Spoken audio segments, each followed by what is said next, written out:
2,000 pesos na pampaputok ng batok. Amazona. Ha? Ang mahal naman. Pero, mahal nga ba? Tara, tikman natin. Nagpa-project kami sa farm nang may napanood ako sa Facebook. Ano ba yan? Parang masarap to ah. Tara. Kaya umuwi ako, nagbihis, ng kaparehas ng damit. Mas mabango nga lang. Kaso nung paalis na, tinanong ako ni John Paul at Jayman kung bakit hindi daw ako naka-off-duty long sleeves. Eh di nagpalit ako. Basic. Bumiyahe kami, papunta sa Paring Eddie Special Goto. Dito yan sa Concepcion 1, Saraya, Quezon. Nagtanong pa nga kami para sigurado eh. Saan po yung Paring Eddie's Goto? Kanan po kaliwa? Kaliwa. Sige po, salamat po. Nakarating din naman. Cozy place indeed. Pero syempre, tanghalian ang pinunta natin dito. Pumesto kami sa kubo na to at naghintay ng aming pagkain. Ika 6 days pa lang ng kainan nito nung dumayo kami. At si Sir Elgin, ang owner, ang mismo nagpe-prepare ng pagkain namin. Chef pala siya sa ibang bansa. Chef din po ako sa ibang bansa. Bali, ang hawak ko ay international cuisine. Western, Eastern, specialties ko is Asian. Japanese chef po ako, sushi chef.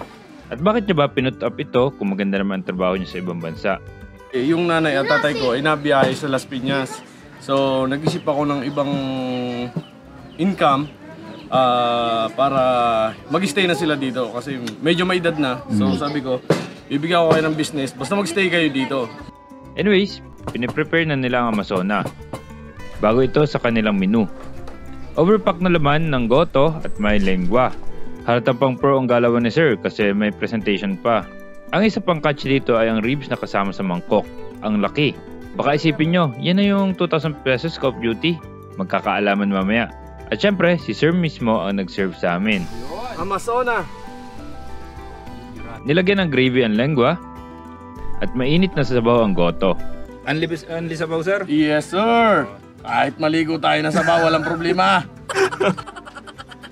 Dahil dito sa Paring Eddie Special Goto, kayo ang bida. Yun. Lanta ka na.